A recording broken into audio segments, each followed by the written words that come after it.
Alzheimer और जो भी एनवायरमेंटल टॉक्सिन्स हैं, क्या वो अल्जाइमर के रिस्क को बढ़ाने के लिए जिम्मेदार हैं? जो वातावरण में इस तरह से कोई जहरीले पदार्थ पाए जाते हैं, क्या वो अल्जाइमर और ऐसी किसी भी न्यूरो डिजनरेटिव बीमारी को बढ़ाने के लिए क्या जिम्मेदार हैं? सबसे पहले समझ लेते हैं कि जो वातावरणीय जहर है, एक तरह से जो एनवायरमेंटल टॉक्सिन्स है, वो होते क्या हैं। देखिए, हमारी पानी, मिट्टी, हवा, इन सब चीज़ों में जो है कुछ ऐसे मेटल्स, कुछ ऐसे पॉल्यूशन होता है या हो जाता है जिसकी वजह से हमारे शरीर पर उसके नकारात्मक यानी निगेटिव असर होते हैं। उनके निगेटिव असर होने की वजह से उसका सीधा हमारे ब्रेन के ऊपर भी एक नकारात्मक असर पड़ता है, जिसकी वजह से क्या होता है कि हमारे ब्रेन में कुछ चेंजेस हो जाते हैं, कुछ न्यूरो डिजनरेशन हो जाता है। तो सबसे पहले समझ लेते हैं कि वो किस तरह के एनवायरमेंटल फैक्टर हैं, वो किस तरह के टॉक्सिन्स हैं, किस तरह का वो जहर है जो मिट्टी में या पानी में या हवा में ऐसे मिला होता है, जो अल्जाइमर जैसी बीमारी को बढ़ा सकता है या न्यूरो डिजनरेशन को और ज़्यादा बढ़ा के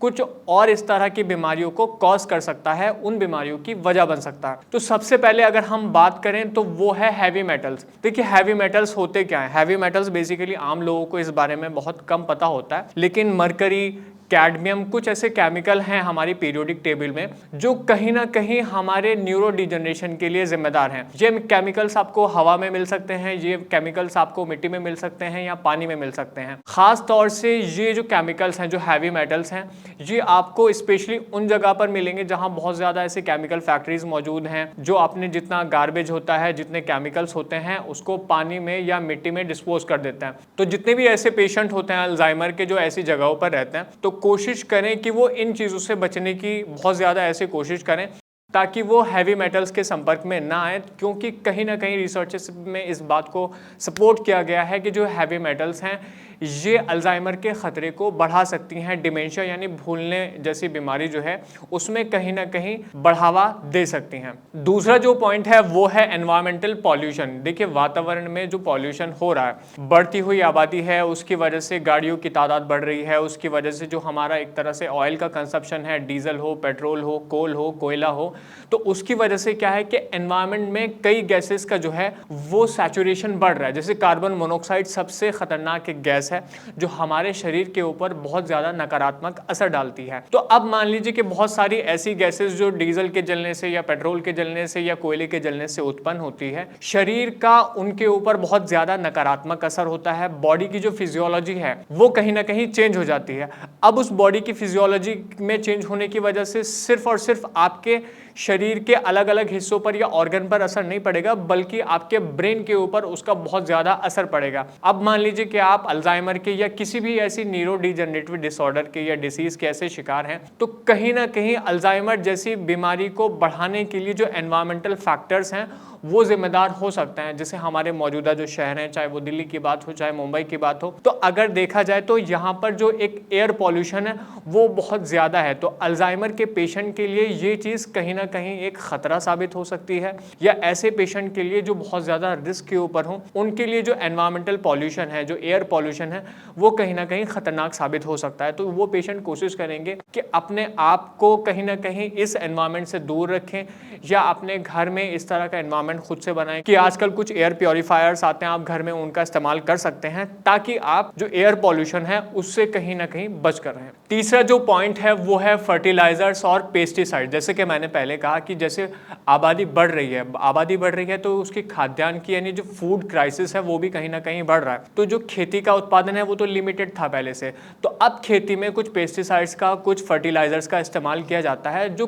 कहीं ना कहीं अपने आप में एक जहर है। तो जब इन सब फर्टिलाइजर्स का या पेस्टिसाइड्स का, कीटनाशक का इस्तेमाल खेती में किया जाता है उत्पादन को बढ़ाने के लिए, तो कहीं ना कहीं ये जितने केमिकल्स होते हैं, कहीं ना कहीं ये केमिकल्स जो है अपने आप में टॉक्सिन्स हैं, अपने आप में कहीं ना कहीं एक जहर है जो बहुत छोटी छोटी ऐसे सीमित मात्रा में हमारे शरीर के अंदर पहुंच जाते हैं। अब जब ये हमारे शरीर के अंदर, चाहे वो कीटनाशक हो, चाहे वो फर्टिलाइजर्स हो, हमारे शरीर के अंदर पहुंच जाते हैं, तो कहीं ना कहीं दोबारा से वही बात आती है कि हमारी बॉडी की फिजियोलॉजी में चेंज करते हैं। हमारे जो न्यूरॉन्स हैं उनका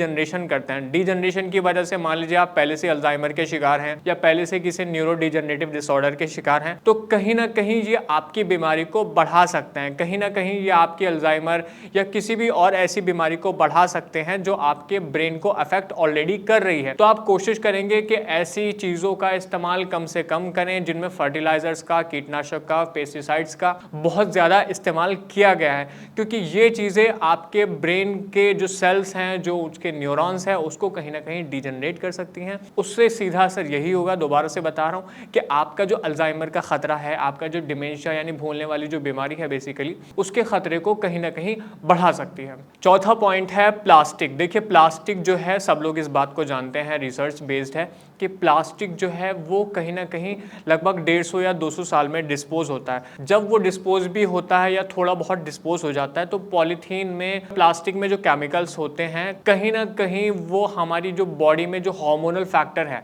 एक तरह से हमारा जो एंडोक्राइन सिस्टम है, एंडोक्राइन सिस्टम होता है कि हमारी बॉडी में जो हार्मोन है वो कहीं ना कहीं मेंटेन होते हैं, उनका अपना एक सिस्टम होता है। तो वो जो पॉलीथीन है, वो जो एक तरह से प्लास्टिक है जो डिस्पोज हो रही है आपके पानी में, चाहे वो आपके ज़मीन में, चाहे वो आपके हवा में हो, तो उसकी वजह से आपके शरीर पे क्या नकारात्मक असर होते हैं, उसकी वजह से जो आपका ब्रेन है, ब्रेन की सेल्स हैं, न्यूरॉन्स हैं, उनका न्यूरो डिजनरेशन शुरू हो जाता है। इसके अलावा सबसे मोटी बात कि जो हार्मोन है, चाहे वो किसी भी तरह के हार्मोन हैं, उनका एक डिसरप्शन पैदा हो जाता है। तो कहीं ना कहीं आपके एंडोक्राइन सिस्टम पे असर पड़ने की वजह से, आपके हार्मोन के ऊपर ऐसे असर पड़ने की वजह से जो आपके हार्मोन्स का लेवल है उनमें बार बार एक उतार चढ़ाव होगा। अब बार बार उनमें एक उतार चढ़ाव की वजह से आपकी बॉडी के ऊपर उनका सीधा क्या असर पड़ेगा, बल्कि मैं कहूँगा, जैसे हम यहाँ पर अल्जाइमर के लिए बात कर रहे हैं, तो अल्जाइमर जैसी आपकी बीमारी ऑलरेडी है, तो कहीं ना कहीं हमारे जो हार्मोन है वो हमको मदद करते हैं हमारी रिकॉग्निशन में, हमारी मेमोरी में, या और हमारे जो हाथ पाँव चलाना, सब चीज़ों के जो फैक्टर हैं बेसिकली, वो कहीं ना कहीं हार्मोन भी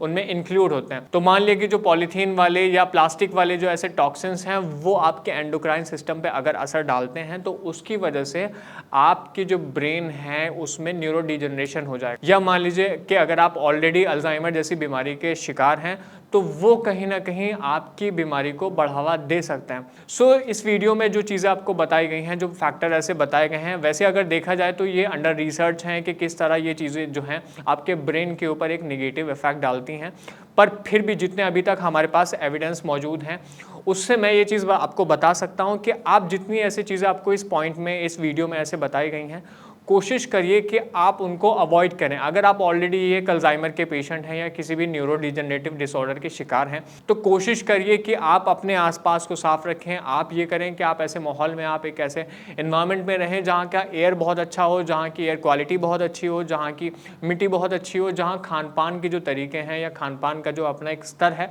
वो भी कहीं ना कहीं ठीक हो। तब जाके आप अपनी जो अल्जाइमर जैसी बीमारी है उसको मैनेज कर पाएंगे। उसका जो प्रोग्रेशन रेट है, मतलब जो अल्जाइमर बीमारी है वो समय के साथ बढ़ती चली जाती है, तो आप क्या करेंगे कि कहीं ना कहीं आप उसके प्रोग्रेशन रेट को मैनेज कर सकते हैं। फिर भी आपका कोई सवाल है, आप कुछ पूछना चाहते हैं, आप हमसे, हमारे डॉक्टर्स की टीम से बात करना चाहते हैं, तो नीचे दिए गए नंबर पर आप हमें कॉल भी कर सकते हैं। हमारे डॉक्टर्स की टीम हर समय आपके लिए उपलब्ध है। धन्यवाद।